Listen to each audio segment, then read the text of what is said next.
email strategy that made me $25K a month. Steal this. Stop doing email marketing wrong. 99% of copywriters are stuck at 2K to 5K per month because they think email marketing is about writing pretty words. It's not. I went from making $2.90 an hour living in a cartel-infested neighborhood in Playa del Carmen, Mexico, to $25,000 a month managing the emails for the biggest 9-figure gurus in the entire game. One of them bought his mom an island on Fiji, Alex Hormozi and Russell Brunson, using a strategy most freelancers don't even know exists. While other copywriters are begging for $50 blog posts and getting ghosted after test projects, I'm closing 5K a month retainers that clients keep for 12 plus months. The difference? I don't position myself as a writer. I position myself as a full stack email marketer. Most email marketing experts are copywriters who don't understand the tech or strategy, or they're strategists who can't write high converting copy, or deliverability guys who couldn't sell water in the desert. I'm one of the few in the world who combines all three disciplines into a single system. And in this video, I'm going to show you the exact strategy that generated $1.2 million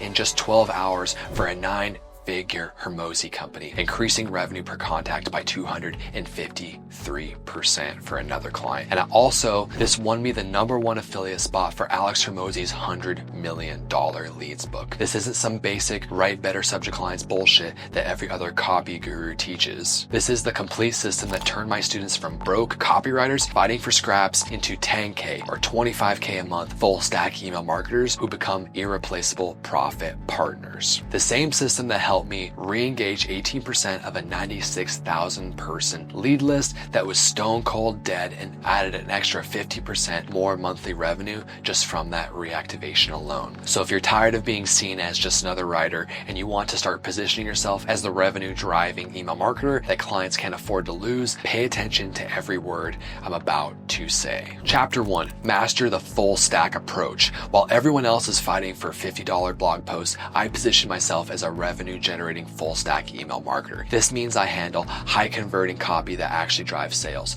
2, back-end strategy like segmentation, flows, and monetization. And 3, the tech setup, including automations, deliverability, and ESP workflows. When you do all 3, clients don't see you as just another copywriter. They see you as their profit partner. After studying for years what clients wanted and did not want, I compiled it all into a framework that I would show people on a sales call. And when I started showing people this framework on sales calls, I started beating out hundreds of other applicants for jobs. And that's when I knew I was on to something special, because I was going the extra mile that nobody else was. So I was taking all the email marketing retainers. And I did this partially by auditing their entire backend, by just going through my 17-step email profit formula and diagnosing the exact pieces that they're missing in their business and at the exact amount of revenue that they could be making otherwise. On average, if you deploy the 17-step email profit formula for a client, it makes them an extra 253% from email revenue. So sometimes I get the objection that clients will say, oh, I already have a VA handling the technical stuff or the copywriting. And I just say, well, if you don't have someone handling full stack email marketing, meaning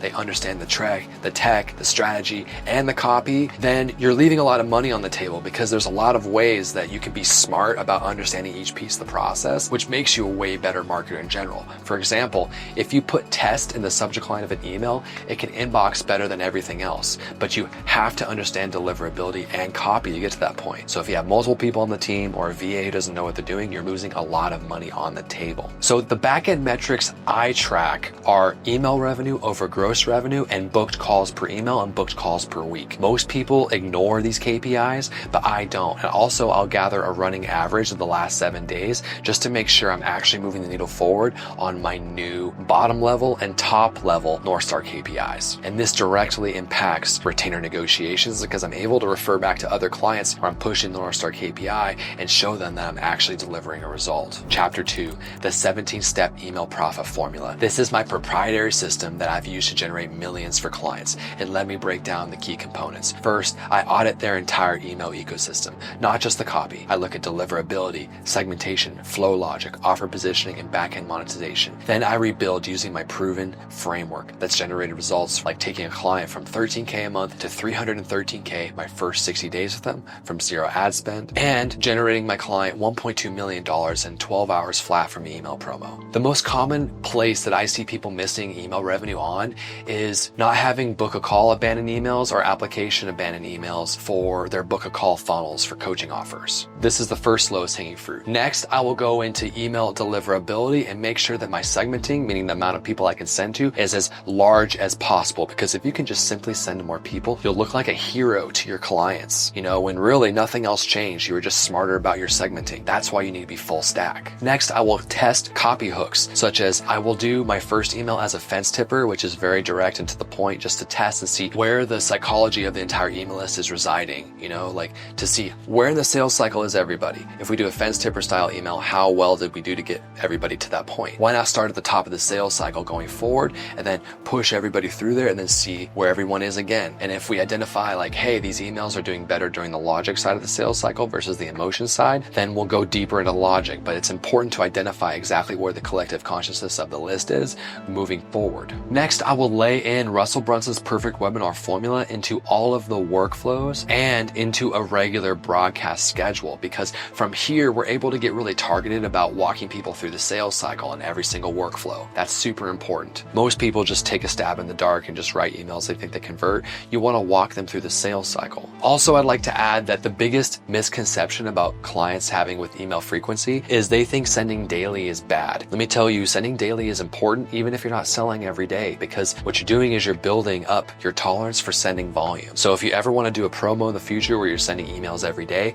you have to do this. Otherwise, you're going to not be able to send as many people, and you're not going to be able to increase your segment over and over. You're not going to be able to fix deliverability issues. Even if you're hitting spam, you need to email every day because it helps pull you out of spam faster. This is costing businesses lots of money. Chapter 3, position yourself as irreplaceable. Here's what most copywriters get wrong. They position themselves as order takers instead of revenue drivers. I show clients exactly how much money I'm going to make them. And when I re-engage 18% of a 96,000 person lead list that was cold, this adds an extra 15% more in monthly revenue at least. And the client couldn't afford to lose me after that. From here, I will show them a 3-month plan in order to increase our North Star KPI of email rev over gross rev. Most clients reside around between 10 to 15% of email rev over gross rev, and it's my job to get them to 30%, or at least 25 to 30. Next, if the client already has a copywriter, or they say I only hire in-house, I tell them, look, I have lots of experience across your niche and lots of other niches, and I see what's working now on giant lists. Your in-house person doesn't. They only know your list. I have way more experience than them, which means I'm going to get way better results than them. So why even deal with them? Opportunity cost is way more expensive than whatever retainer you're paying them versus the retainer you need to pay me. The cost difference is not even comparable compared to how much extra money I'm going to make you. That's exactly what I say to the client. Next, if a client wants to do a test project, I will do that first. I will mostly just do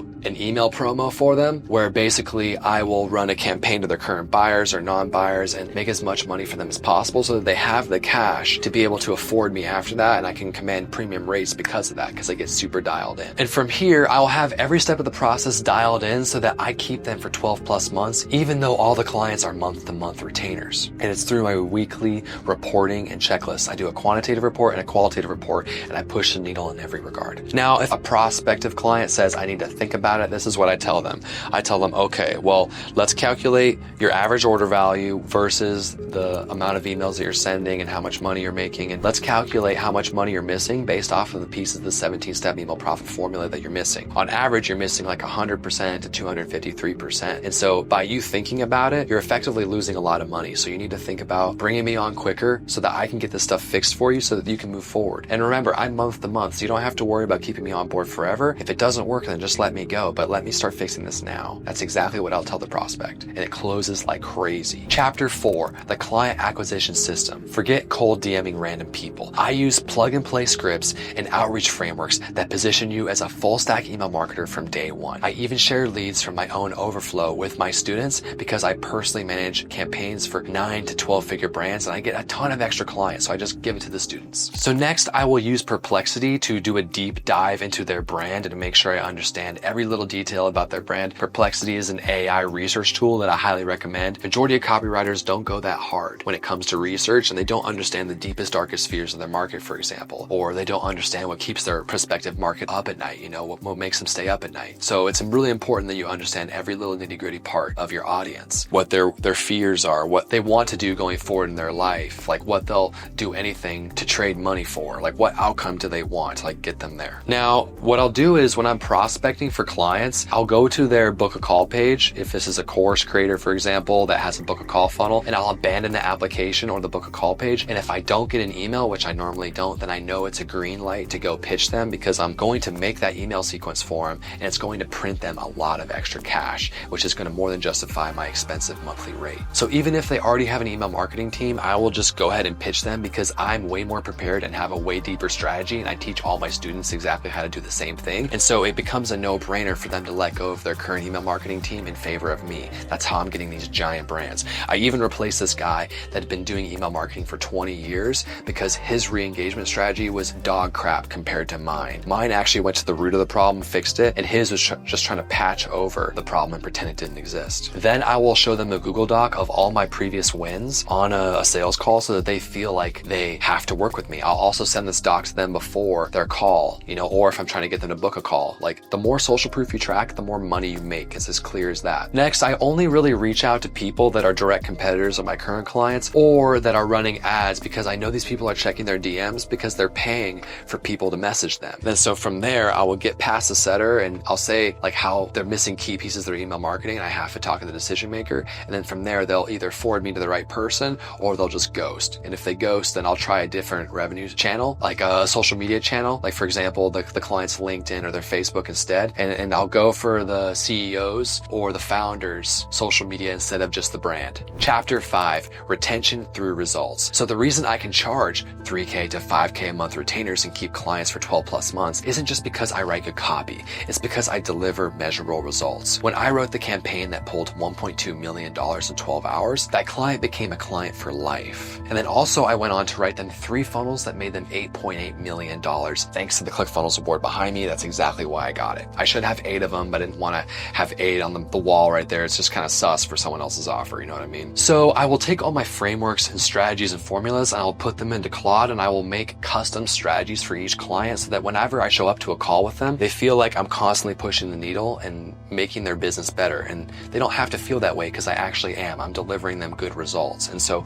when you come prepared with the strategy and then you execute the strategy and then it works, obviously people trust you, want to keep you on board for a long time. After you identify these lowest hanging fruits, like you're able to close at a way higher rate because they understand that, hey, this guy gets email marketing. Like literally, I just had a 9-figure self-development guru who bought his mom an island on Fiji tell me that the head of the entire company and the marketing division told me that hands down, I just get marketing. And I'm like one of the smartest people they've ever interviewed. And hands down, I was the most prepared person for the job. And that's why I got the job. Now, if you get a client that wants to reduce your retainer after seeing initial results, what I'll do is instead I'll create them a plan or upsell them on more emails. So instead of them paying less, they're going to actually want to pay more. And then if they want to send less emails for whatever reason, I will convince them why they need to keep sending more emails, because otherwise they will make less money. And so I just make it very clear and simple and attach a return on investment to a higher retainer. And it works like clockwork. Now, if I sense a client is getting like suspicious or just like untrusting for whatever reason, or they're nervous about money, or I get a feeling that they're going to churn for whatever reason, I will start delivering them wins. So like I'm constantly reminding them about wins, and I like to deliver these on Friday so that the client goes into the weekend feeling good about the results they're getting. And then also I over communicate about stuff, because the more you communicate, the more likely you're going to keep the client. When they go silent or dark, that's when you give them a chance to think about whether they want to keep you or not. Also, I'll make sure to bill clients monthly so that I'm not sending an invoice every month, because that gives them a chance to think like, oh, do I want to pay the invoice every time I send it? Now, I structure my contracts, and I don't really have a contract, it's more month to month, but the way I do it is 40 emails a month for anywhere from 5, 6K or 7K a month. But I do have clients up to $23,000 a month, and it's like roughly the same per email rate. And so what I do is I'll have like a somewhat like averagely priced like email rate, but then I'll give them the exact amount of emails they need to be successful so that they feel like they're getting a great deal. But they're going to pay for more emails, but they're also going to get more of a result. So it's a win-win across the board. Chapter 6, case studies throughout this entire process. So I'm going to share real case studies from my students, including Renata. She said, great news. I closed the commercial cleaning services client brand for 4,000 euros starter bundle a month. This is also $5,000 a month. I've completed my onboarding call with them and his team and working the Kickstarter call now. Had to tell you first as I owe this to you. So one of my students got a client in just 8 days after joining, and here it is. They said, I just closed the high-end accounting firm. Can we get on a call this evening to go over the strategy, what I need to do to get him rolling? Contract inbound, time to get this guy clients. Beautiful. This other student said, I just got off the phone with the guy from ClickFunnels. He wants to test me for $2,000. Sending agreement and invoice today. Gotta knock it out of the park within the first 30 days. And next we have Ted Lamb, who says, yo everyone, some small wins. I landed a 9-figure client for $4,000 a month to handle their email and some other short form copy. This is a team I can keep growing and scaling with, so I think I can keep making them more and more with them. And Ron Harpez says, hi brother, I just closed another retainer client. I showed him the 17 steps you present and he realized who he has to do business with. Thanks to you again for this video. This is the most valuable video I've ever seen about email marketing last year. And then Renata says here, yes, you're absolutely right, Christian Davis. I'm proud to say I'm one of those 5 new students and I couldn't be more thankful. In just my first 2 weeks, I landed 2 clients and now I'm up to 3 awesome clients with clients 4 and 5 already in the works. One of the 2 new clients in the works has an active email list of over 500K subscribers. And what's even crazier is that I started working with them with minimal copy experience, no strategy or tech knowledge, and no previous clients. I just started learning the tech and strategy through the program and the results have been incredible. So if you're unsure about joining the program, shoot me a message. I'd love to chat or answer any questions, as I know it's possible for you guys too, Renata. Janice Long said, I secured my first client, $750, an account that I write hooks for and bonuses for viral videos. He said room to grow into more email copywriting as well. Also up to 15 clients that I can grow to manage. 11.75K a month. Let's freaking go. These are just a few examples of the students that are crushing it in my program. As you can see, this is everything you need to build a real email marketing business, not just fake guru nonsense you see everywhere else. So look, this email strategy genuinely has the power to completely transform your freelance income. So I hope you watched all of this, took notes, and got some value from it. At this point, you have 2 options. Try to implement all of this yourself, spending months figuring out the tech, strategy, and client acquisition systems, and all the problems you will 100% face if you're doing this for the first time, or get help from someone who's actively managing the email list for giant 9-figure brands like the one who bought his mom an island on Fiji, Alex Hormozi, and Russell Brunson, and has the power and the proven system to turn you into a full stack email marketer that clients pay $5,000 a month for, and you can keep these clients for 12 plus months. And let me tell you, if you're not already making $10,000 to $25,000 a month as an email marketer, then you 100% need my help. That's why I want you to click the link in the description to learn more about my full stack email marketing program. This is for you if you want to stop being seen as just another writer and want to become the revenue driving email partner that clients can't afford to lose. So if that's you, click the link in the description, learn more about how you can master strategy, tech, and client acquisition, and I'll speak to you soon. Make sure you like this video so that you can easily find it again. Subscribe to the channel for more videos on email marketing and freelancing, and I'll see you soon.